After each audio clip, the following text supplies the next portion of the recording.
What's up, my friends? Hello, hello, hello. Welcome to the webinar. As you guys are getting logged in here, thank you for joining me. Let me know where you are coming in from. Say hello. Let me know. Text, throw in the chat. Where are you coming in from today? Welcome, you guys. Super glad you're here. Welcome, welcome, welcome. Throw in the chat. Where are you calling in from, my friends? So, where are you all at? And also let me know if we're connected. You can hear me. Throw it into the chat that you can. I'm coming in loud and clear. Please, that would be helpful. Cool. Hi, Danielle. Welcome, welcome. Great, great, great. All right. Just go back to gallery view, speaker view. All right. Let's go ahead and get started. All right. Cool. Now, can you guys see this okay? Give me a little thumbs up or in the chat if you can see this okay now.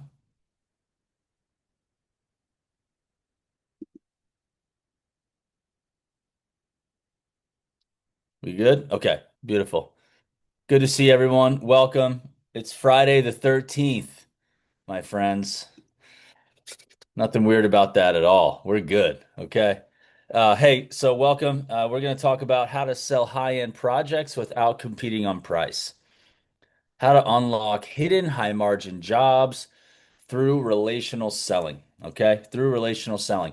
Let's not lose the art of relational selling. This is something I'm really passionate about because I think every sales rep that starts to grow in their pipeline, their network, their competencies, their care about the business, the mission that they're on, the community that they're serving, the relationships still are everything, right? We can AI this thing to death, and use AI all day long, but relationships still have a really strong place in the market. Okay, so we're going to talk a bit about that, and I'm going to hopefully give you guys a ton of value today. So, not hopefully, absolutely going to give you a ton of value today.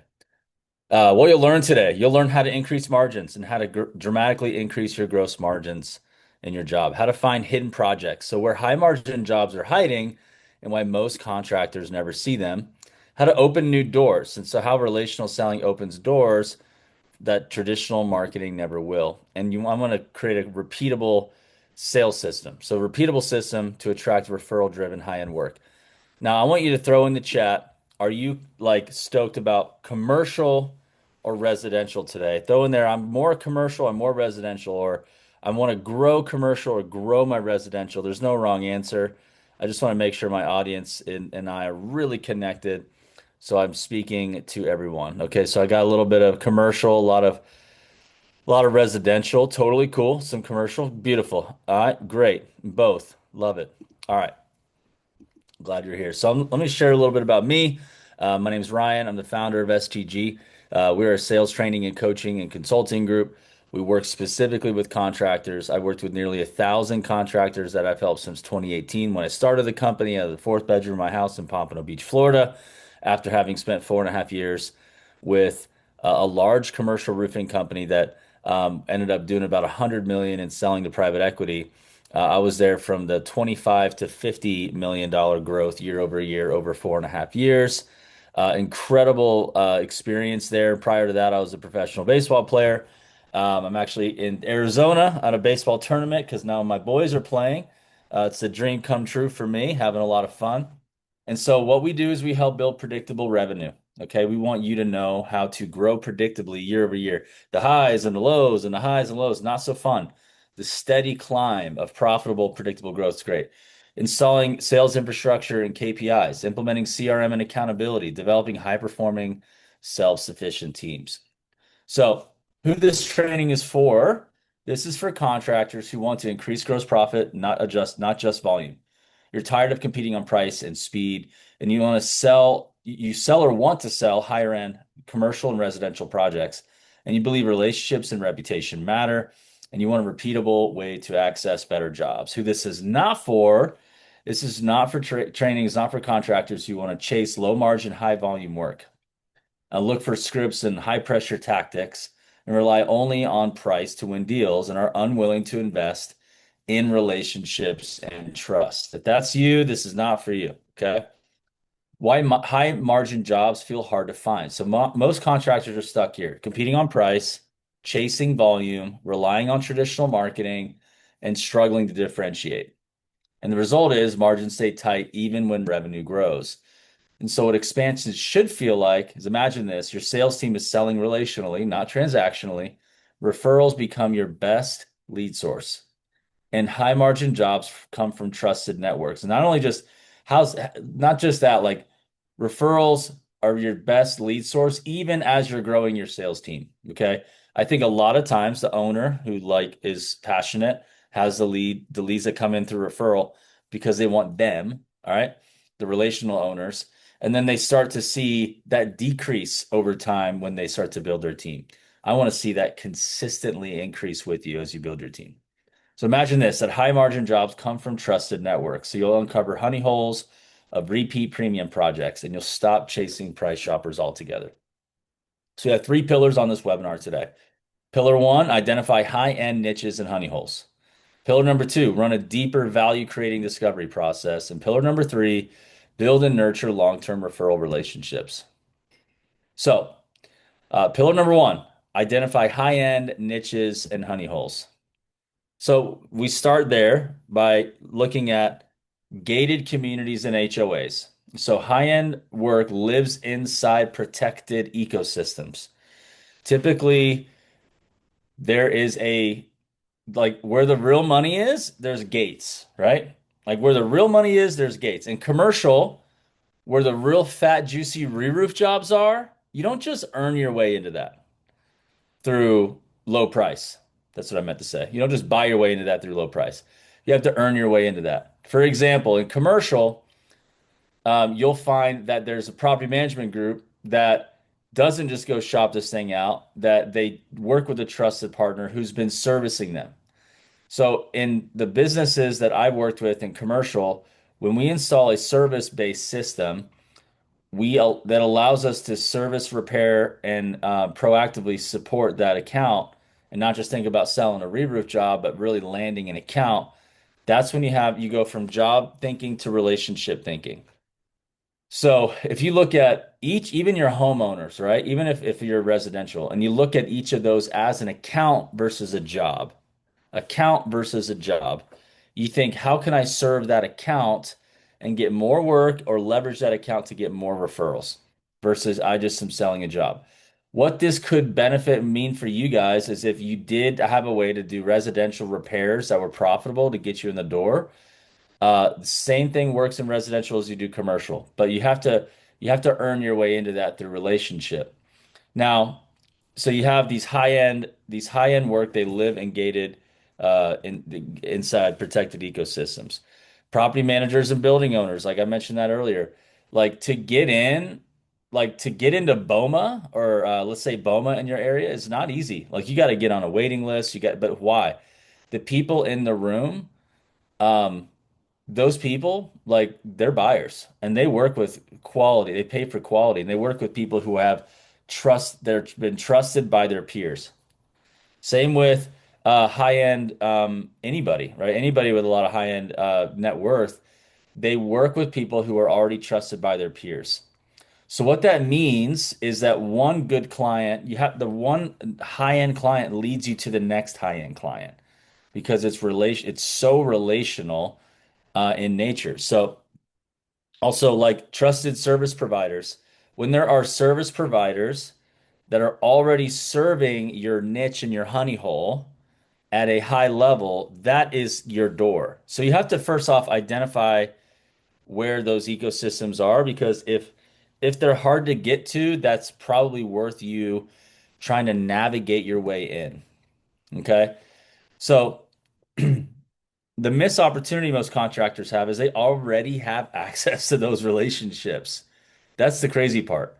And plus, but they stop at the surface. They don't really see the gold underneath the dirt. They're just like, and then they just kind of keep moving on to try to find stuff that's more visible. They don't follow the crumb trail deeper. You'll find you'll have an opportunity if you think about this in a honey hole relationship is my currency. You think about the access to the quality of human being I have now. Now you're like, if I ask them for more and they put their name on me, I better be a good person and do what I say I'm going to do and actually care. That's a beautiful shift, right? A lot of roofers don't do that. A lot of contractors don't do that. A lot of painters don't do that. They just show and go, sell them and leave, sell them and leave, sell them and leave. And you actually have to pay more money to get those new leads, and they come, with less trust, and then they cost more, and they have tighter margins, right? Versus the flip side, it's cheaper with better margins, and they close at a higher rate. But it's just shifting to being relational. It's shifting to being a relational contractor. It's a relational seller, which means you actually got to care about people, right? Some contractors struggle with that. Like, dude, like you got to care. You got to actually care about people. Find a mission that you're on that people can feel, right? Um, and then the relationships remain transactional, not strategic. Did you know that one relationship could give you access to another relationship, right? It's really powerful. So how do you start opening these doors? First off, you got to present yourself as a peer. What does that mean? That means that somebody on I was just with a client in St. Peters, Missouri this week, and I was doing a stick figure of a stick figure of somebody on their knees hoping, and then the buyer was like looked like a royal person with like a scepter, like saying, "Here, kiss my ring," kind of thing. And then I had another stick figure of two people like kind of equally looking at each other. And I was coaching them on how to know your value and have equal business stature and not, act like you don't belong there, right? And I think that's a shift. If you're a sales guy that's made, your sales guy's making never made more than 70,000 a year, how do they act like a peer to billionaires? How do they act like a peer to millionaires? Well, here's the crazy thing is high-end projects and high-end clients with a lot of money, they actually feel weird when people like, give them too much attention, and like prop them up. They actually don't like that. It's like it turns them off. It makes them not want to work with you. Versus when someone acts like they belong and they belong to be your friend, and it's not they're begging to be your friend and begging to be in a relationship, or that's so much more attractive because they don't feel like you're out to get something from them. I was just with a contractor who's doing private work. He's 38 years old. I was in St. Louis and we had dinner, and he's doing like $200 million a year. And he's like one of the largest privately owned businesses in the country in home services. And we had a really good chat, just hanging out as friends. And the guy's has way more money than me, right? It's like he's got a lot more, he's more successful on a business side than me. But I have to know I have something a value to give him. And if I act like a fanboy. It's so stupid. I just think it's dumb. Like you have to have a culture where you belong in the room of anyone's in the room, no matter how wealthy they are, because that makes them feel like, wow, I can actually trust this person. They actually are cool and they're not like um overly impressed by anything, and therefore I can't take advantage of them. They actually just want to help me, and I trust them more. So that's number one. You have to present yourself as a peer. Number two, show genuine interest, not just flake flattery. How do you actually do that? Like, how do you actually show genuine interest? Well, ask questions about who they are, care, remember detail. I mean, it sounds like we're talking about basic one-on-one stuff, but it oftentimes gets missed. So show genuine interest and then build rapport first. Spend time building rapport before asking for anything. Really connect on a common ground. For example, it could be church, it could be baseball, kids volleyball, travel this, travel that. It could be political stuff. And somebody went boldly and just said something how they believe about something. You guys are riffing around the president and all that stuff. You guys can bond around that, or the most recent release of the Epstein files, whatever it is, right? you guys can bond around things and really genuinely be a cool human being. Like be a normal person and don't just be like have commission breath, just trying to, take money from people, right? That's what the people that have leaving a bad reputation in your industry are doing. Because I can promise you, if there's an authentic, genuine connection, they will protect you and they will promote you. They will protect you and they will promote you. And when you have people that trust you, love you, protect you, promote you, I've been very fortunate to have wonderful relationships in this industry, and um, I just feel so thankful that like people really care about me and I care about them, and it's opened some incredible doors and honey holes and niches. And how you make people really feel is the most important thing. All right. And then understand preferences, high net worth, big commercial clients, understand how they prefer to be served and communicate that way to them. Um, on the commercial side, at the end of the day, you're talking to somebody who's about to make a $500,000 decision, but they're still a normal person.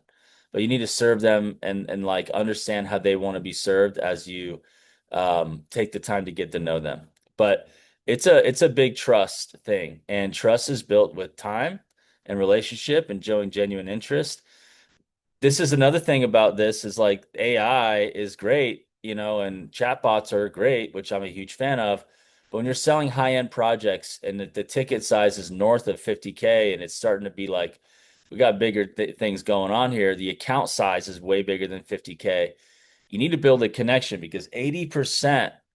I was getting some counseling, doing some like just some good counseling the other week, which is something we need to all do more of proactively. But the counselor said that 80% of your body language comes out of your facial expressions. I was like, wow, 80% of what you say is through your facial expressions. So much can be identified in person. And I just want to encourage you to continuously value discovery and presenting and walking through big decisions in person so you can read the room. Okay. So, what happens when you get this right? You establish trust, your access expands through their network. Sales cycles shorten because they make decisions faster. When you have a shorter selling cycle from call it 2 weeks to 7 days, that's a huge difference maker, guys. It compounds in a crazy way over time, right? Um, Deal sizes increase, closing ratios improve. So when those three things happen, deal sizes increase, sales cycles shorten, and closing ratios increase, those are like three big levers that like really make a big difference in your sales performance. And the relational selling activates that. Okay. Um, you also like enter circles where contractors are already vetted.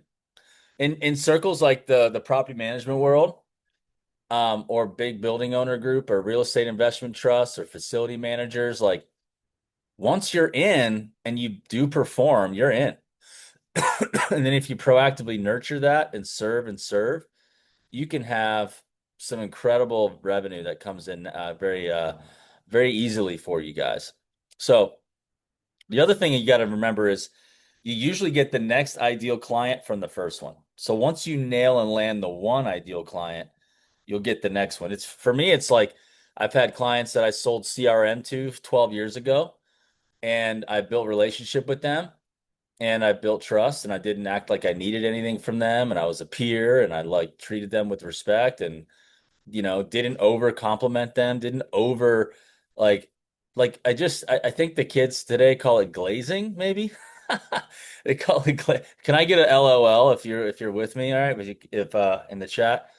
But they call it like you're just too, I don't know, man. Like you're just like you act like you've never been there before, and so when you start talking to them, they can tell, and it's like, dude, like nobody wants you in the room if you're acting like that, bro. Like chill. Act like you've been here before. It's like when I used to play baseball, and then somebody I remember I was in Florida Atlantic University, Big D1 in Boca Raton. I hit a home run and I was walking around the outfield like I just like woo. woo. And this one older guy was like, Groth, act like you've done this before, bro. Because he's trying to tell me you acting like that makes us not respect you. But when you've done it like no problem, cool as the other side of the pillow, man, you're just like, everyone's like, cool, no worries. And then you're just in it. You're just holding it all together. Be like, hey, this is what winning is feeling like. This is it. So I think that's really, really important. But anyway, my point being is I've been fortunate to bring on many $50 million and up companies at STG. And some of my early believers in me, not only did they become customers, they actually became investors in STG. So like the kind of the value that's come as a compound effect from being in the right room at the right time, knowing where to go and seeing the reality of like how powerful certain relationships are and aligning yourself with the right relationships is a big deal. Can I get some feedback? Has this been helpful so far? You guys give me some things to, just give me a little bit of help. Yep, good, good, good. Thank you. Awesome. One of those is actually Rackley Roofing, Curtis Sutton. So he wrote it was a 15x return on investment his first year loan. Very relational, very brand oriented, led with service. Service went from 8 to 13 million in service. Now they do over 20. And their construction division swapped from being new construction heavy to re-roof heavy.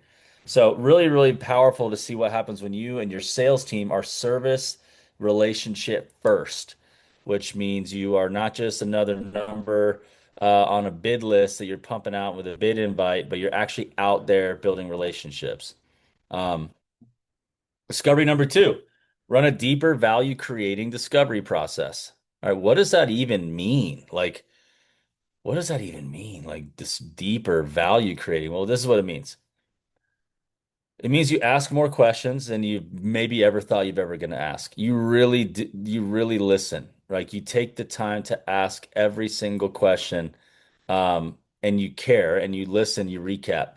When high-end buyers, they'll pay more when they feel understood, they trust your judgment, and they see clear contrast versus past bad experiences. So what that means is whenever you are able to interview not just like what they're looking for, but what their past frustrations were, their past bad experiences, what does that do for you if you A, understood the past prior experiences that were frustrating to them? You learning that, understanding that, and then you recapping that already sets you apart to be positioned as a premium service provider that will never ever help them re-experience what they already did, right?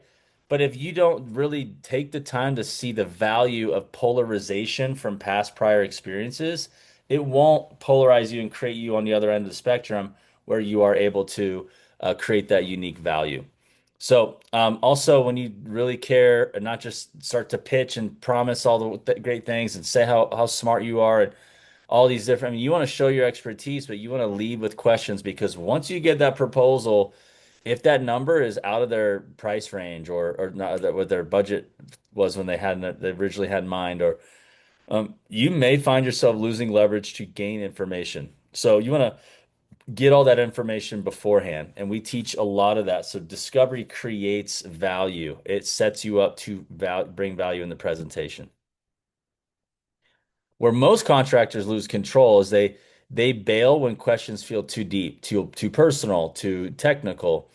They bail. They're afraid that if they keep asking these questions or they push and ask tougher questions, that they're afraid that they're going to lose the deal. All right. So that's not always true. The relationship allows for trust, which allows to withstand some tougher conversations, which sometimes happens. Okay. And you can have really hard conversations if you have good relationship skills and you can navigate those communications well. A lot of them lose control and they jump the presentation too early. A lot of them, I like to call it show up and throw up, quote and hope, bid and beg, spray and pray. Instead of avoiding tension, you should stay in it. A lot of contractors avoid the tension, stay in it, stay in the tension, deal with it, get to the bottom of it. And they talk more than they listen. I like to tell this to our clients and our salespeople that when they're learning to ask more questions than they've asked before, I'm like, hey, look, it's only awkward if you think it's awkward. If you don't think it's awkward, they're not even going to notice anything. But if you think it's awkward, they're going to feel like it's awkward. So remember that, guys. Remember that. So running a deeper value creating discovery process, an optimized discovery looks like this. It lowers resistance in the sales process. You're not just coming to sell them and pitch them. That's a lot of people are feeling like they're afraid of. So it does that. Number two, an optimized discovery builds polarity between you and cheaper options, which is beautiful.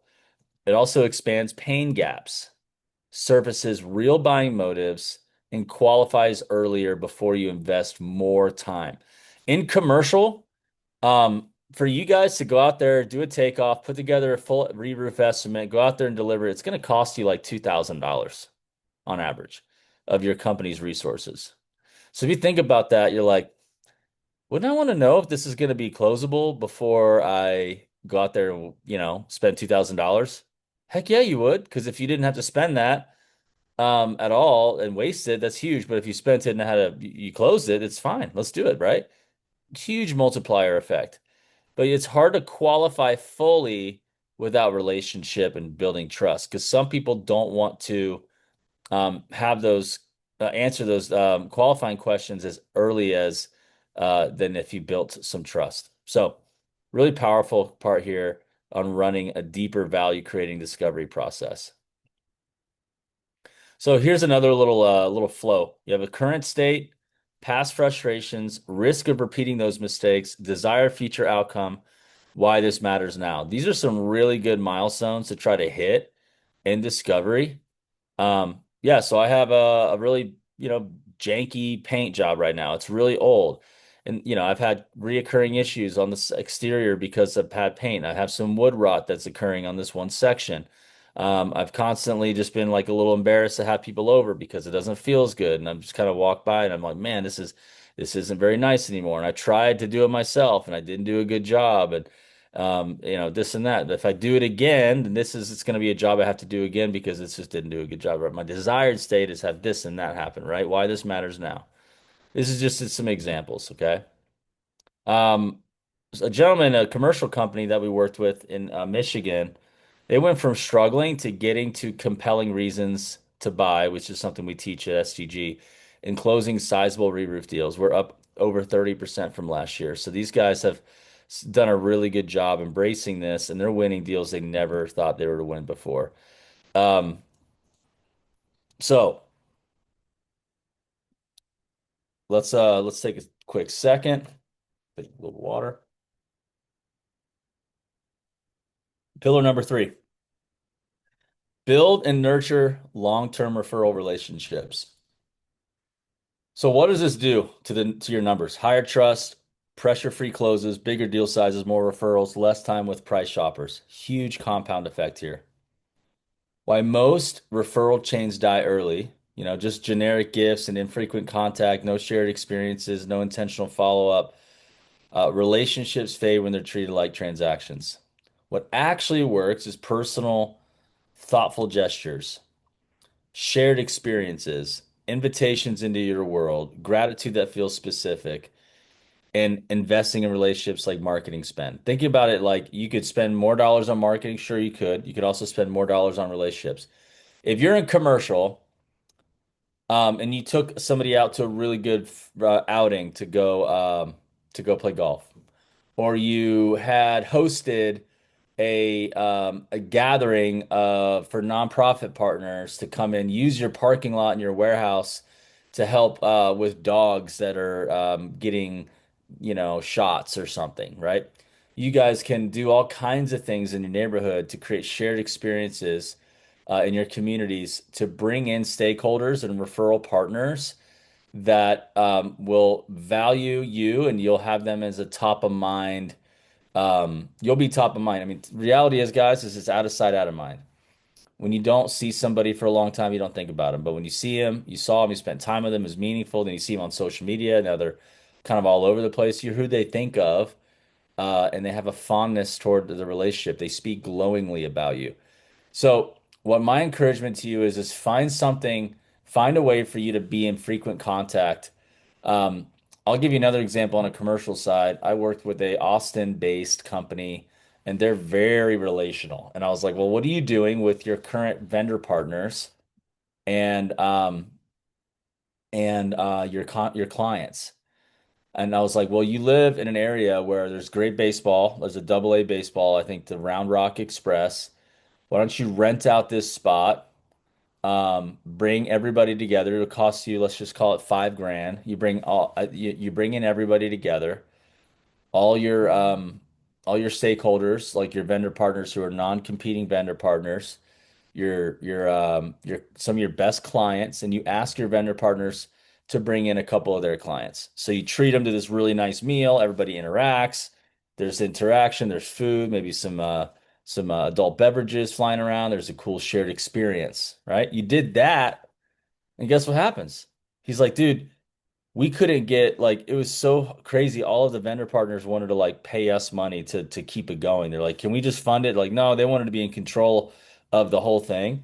Um, but they came back. They just did now they're doing one once a quarter and it's blowing up. And so that's just one example of how you can leverage existing relationships in an area where you can create close proximity and bring a network effect. All right. Because if you're bringing value, let's just say, I know our friend, one of our painting companies is on here, and we chat on a regular basis. And there's an interior designer partner who introduces them to like really high-end net worth customers, right?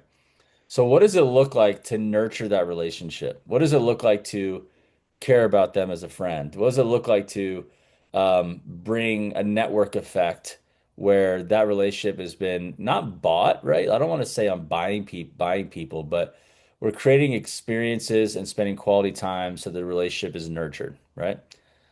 That is worth the investment because then there's a genuine interest, which is great, but then the referrals will continue to come in. So what happens without relationship-based selling is you have more price resistance, more lower margin jobs to keep crews busy, longer sales cycles, dependence on marketing spend, crews producing less per profit per job, right? And it's tough.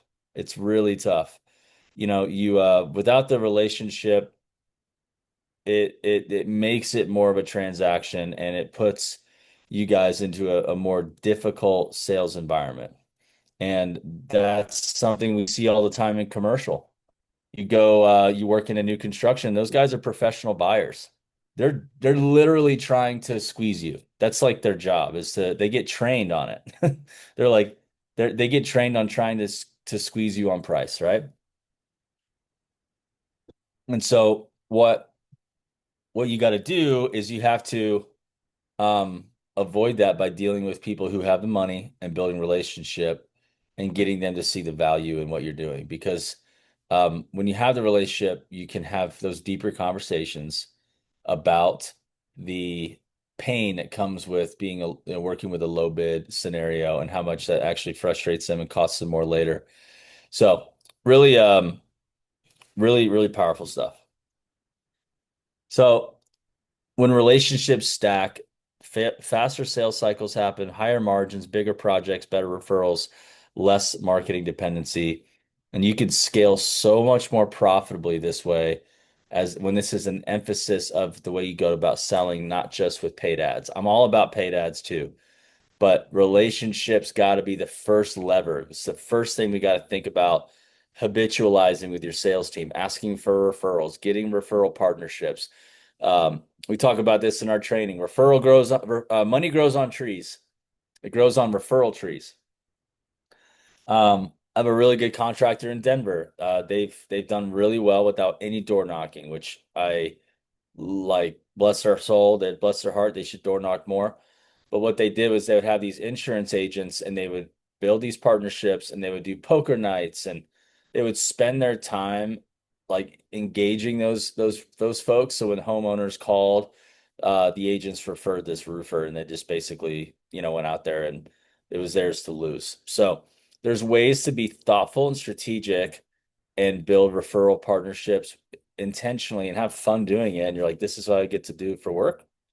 So what we've seen work is contractors shifting from volume to value, high-end niches producing repeat work, sales teams closing without pressure, and margins expansion without increasing lead spend. This is what we've seen work.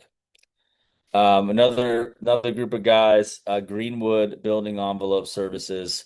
Um, they built a service first sales team. They were in a big public bid world. They'd recently sold a private equity. They're doing like 100 million in public bid work. Um, and then they started to build relationships through service. And then they went from roofing service to building envelope service.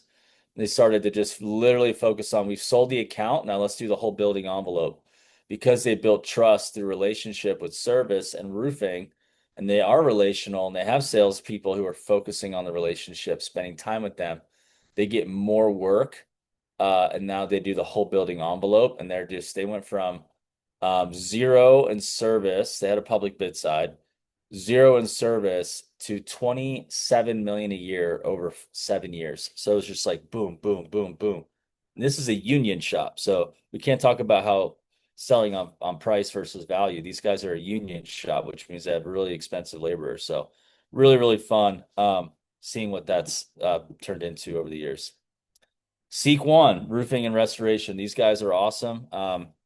They literally just deal with they brought in like really sharp guys. Like all of their sales guys look like they played college golf or something. Like they all are like these handsome devils that young guys, smart, went to college. And they have this culture where there's technology and like numbers on the walls and leaderboards all the time with live dashboards and just like this cool, like sophisticated but yet like attractive roofing sales environment.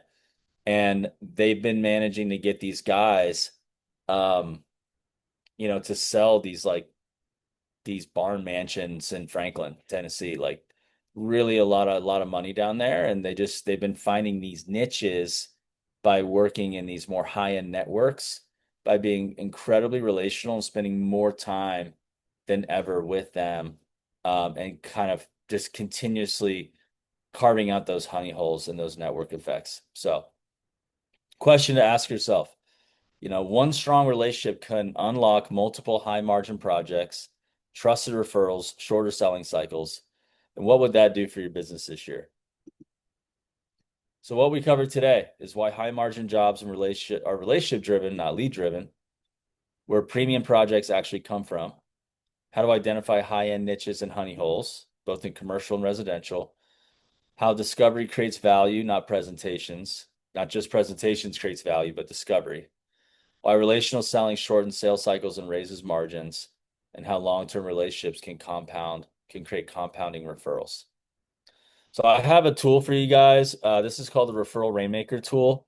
So we have this tool that you can use with your sales team, and it's a very powerful way for you guys to identify where to start curating relationships and building them. So please go ahead and download this tool if you're still with me. And I would love for you guys to get this right away. So go ahead and download this. I should be notified shortly when you guys start to do that.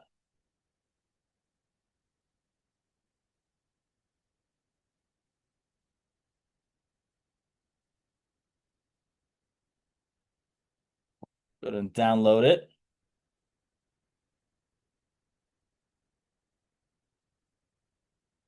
Give me a little thumbs up if you have successfully gotten that completed in the chat.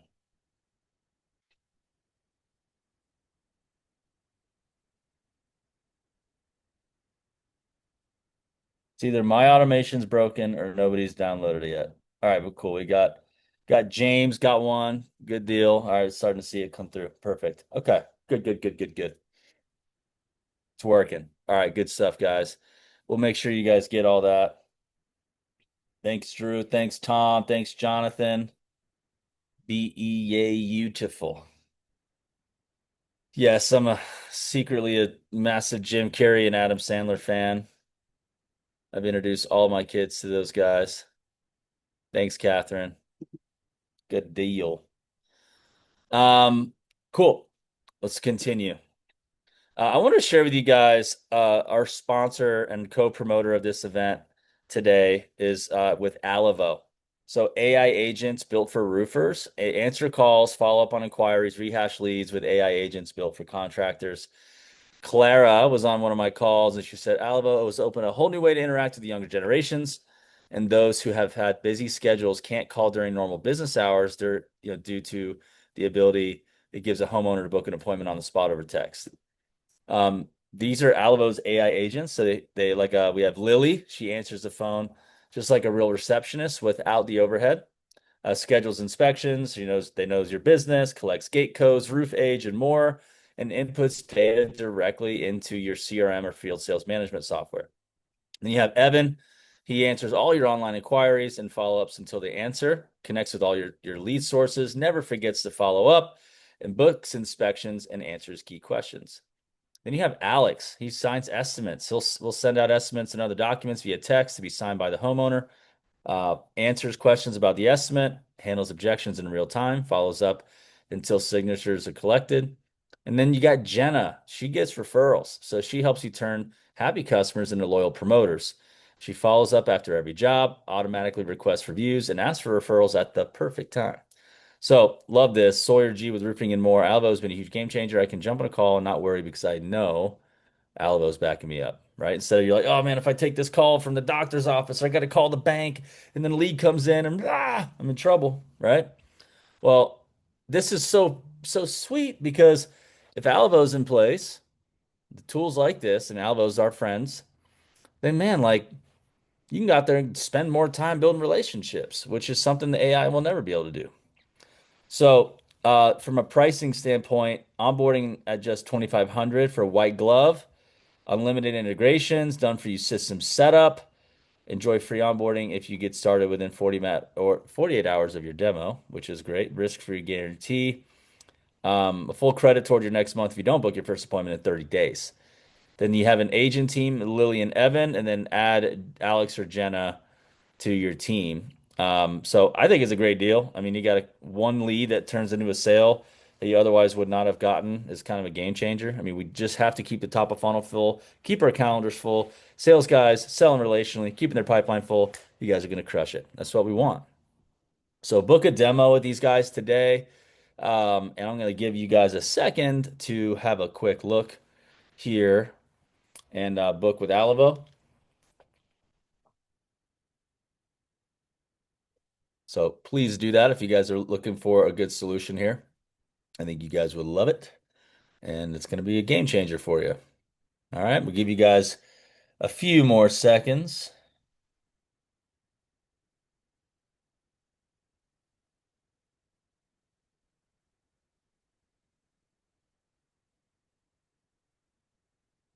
Okie dokie. So, as we wrap this up, we'll have some questions in a minute, but how SCG helps. We help contractors build consultative relational sales processes. We train sales reps to sell value, not on price. We develop discovery frameworks that close high-end work. We install systems that support premium positioning. We create a sales culture that attracts better clients and better reps. We're all about transforming your business, and we do that from the sales function, from contact to contract, leadership down to the sales rep. We help with mindset, purpose alignment. We help you create predictable revenue. We love what we do at STG. We're going to have some time for questions, but I want you guys to know that if you want to meet with me, I will gladly spend some time with you guys on a call. So this would not be with a teammate instead of me, which is totally fine. They're awesome. But if you did want to book with me specifically, my next week's looking like a little tough, but the week after, and the first week of March, I'm pretty good, and I'd love to spend some time with you guys. If you wanted to take a deep dive and learn what does it look like to work with me and my team at STG, and give you guys some direct feedback. So I'm gonna go ahead and come back to that, but I think this is gonna work as well if we have for questions. If you guys want the question slide, if you wanted to book time, let me just make sure it's the right one. Okay, yeah, that goes to my calendar. Perfect. So does anybody have any questions? I'd love to unmute you if you want to put in the chat something. I'd love to connect with you. All right, Catherine. Um, Go ahead, Catherine. You are. Hi. Um, My question about this is it takes a good chunk of time to do what you're describing. Um, and it does, it does work. I've been in business 20 years and I have excellent relationships that deliver high dollar projects. Yep. Um, I find myself vacillating between because I'm the owner of the company, like, owner related work and this. It's like two separate things. It's like early on coaching, they told me do not do bookkeeping and try to do sales. So they just are opposing mentalities and you just can't do them both.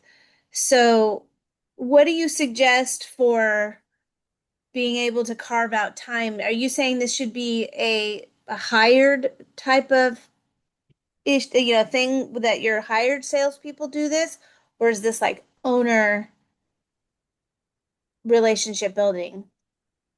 Yeah, so you're specifically talking about like a referral partner, Yeah. particularly.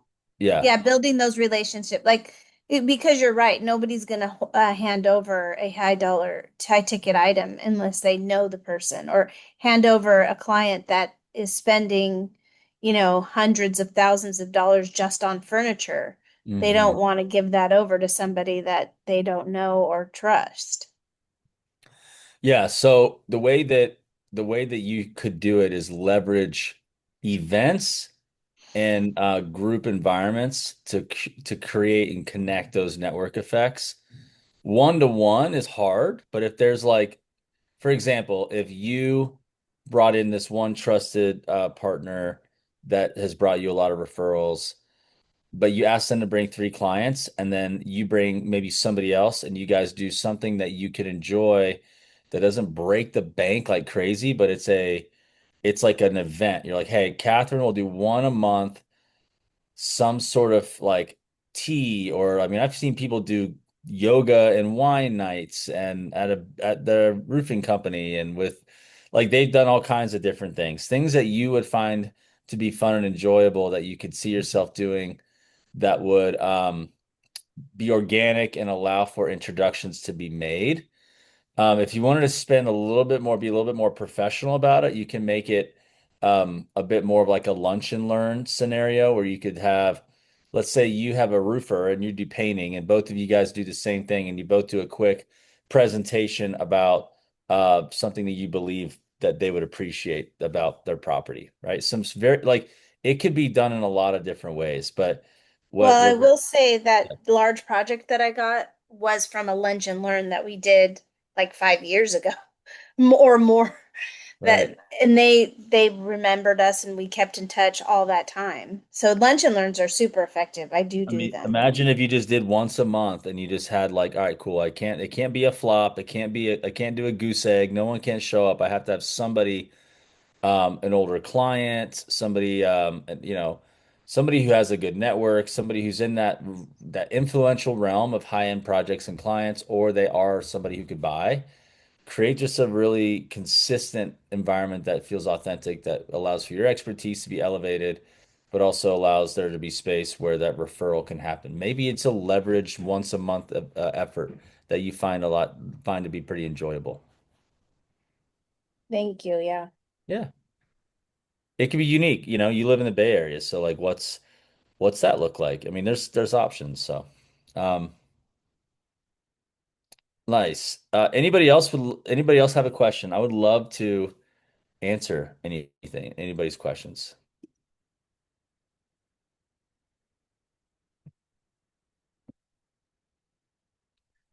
Anyone?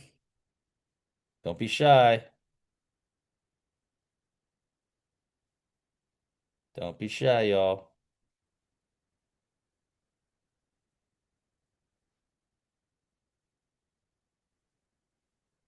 You guys are super shy, not relational at all. Too transactional. You just come in to get the information, leave. You don't want to hang out with me. What's up with that? What's up with that? Anybody have any questions?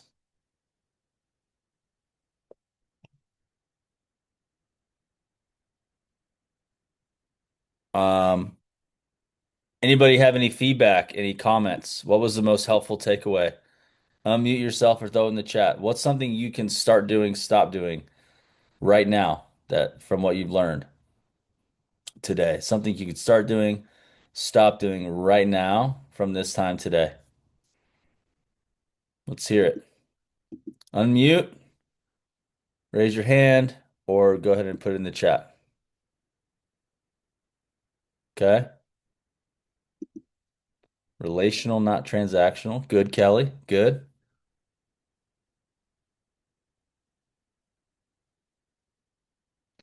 Kelly's a G because she's actually fully doing this on the residential side as a hired person. So I love that. She's going to be good. That's good, Chris. Act like they're a peer. No glazing. No glazing allowed, guys. Can't do it. No, no.